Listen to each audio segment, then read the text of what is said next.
नमस्कार, स्वागत है आपका हिंद भारत में। मैं हूँ आपके साथ श्वेता त्रिपाठी।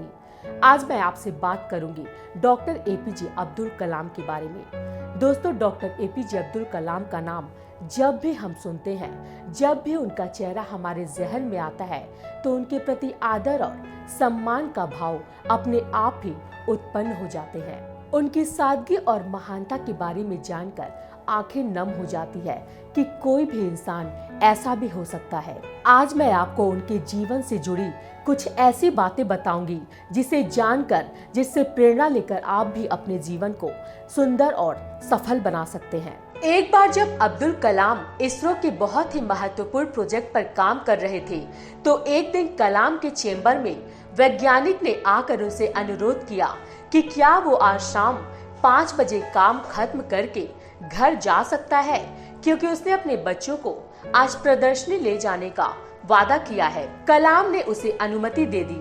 वो वैज्ञानिक फिर खुशी खुशी काम पर लग गया।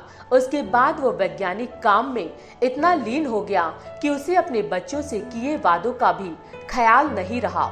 उसे इस बात की सुध तब लगी जब उसने अपनी घड़ी देखी, जिसमें 8:30 बज चुके थे।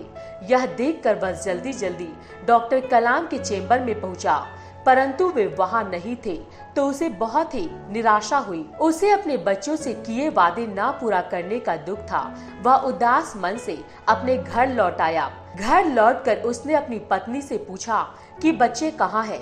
पत्नी ने जवाब देते हुए कहा कि तुम नहीं जानते, डॉक्टर अब्दुल कलाम घर आए थे और बच्चों को प्रदर्शनी दिखाने अपने साथ ले गए। दरअसल जब डॉक्टर कलाम ने देखा कि वो वैज्ञानिक मग्न होकर अपने काम में लगे हुए हैं, तो उन्होंने उसका ध्यान भटकाना उचित नहीं समझा। लेकिन जब किसी ने अपने बच्चों से वादा किया है, तो वह उसे जरूर प्रदर्शनी दिखाने जाएंगे। इसीलिए कलाम ने बच्चों को घुमाने का काम स्वयं करने का फैसला किया और उन्हें प्रदर्शनी दिखाने ले गए। अपनी पत्नी की बातों को सुनकर उस वैज्ञानिक की आंखों से आंसू झलक पड़े। उसके दिल में जो अब्दुल कलाम के प्रति आदर, रिस्पेक्ट और जो सम्मान था, वो कई गुना बढ़ गया।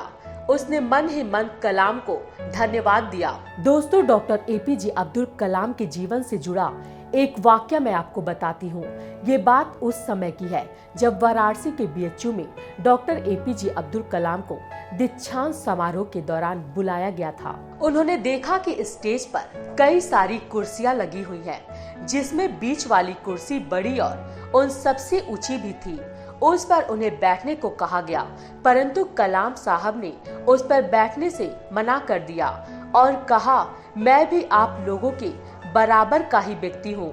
अगर सम्मान करना है तो इस पर कुलपति जी को बैठाइए। फिर ऊंची वाली कुर्सी स्टेज पर से हटा ली जाती है, जिसके बाद अब्दुल कलाम सबके सामान वाली कुर्सी पर ही बैठते हैं। दोस्तों, डॉक्टर एपीजे अब्दुल कलाम कभी भी अपने आप को बड़ा व्यक्ति नहीं समझते थे।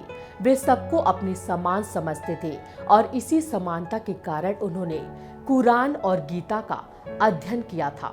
उनकी नजर में कोई भी ग्रंथ बड़ा या छोटा नहीं था, बस ज्ञान जहाँ से भी मिले ले लेनी चाहिए, यही उनकी सोच थी। दोस्तों, राष्ट्रपति बनने के बाद डॉक्टर अब्दुल कलाम त्रिवेंद्रम की अपनी पहली यात्रा के दौरान वो केरल के राजभवन में ठहरे हुए थे और उन्हें राष्ट्रपति के रूप में किन्हीं 2 लोगों को बुलाने का अधिकार था।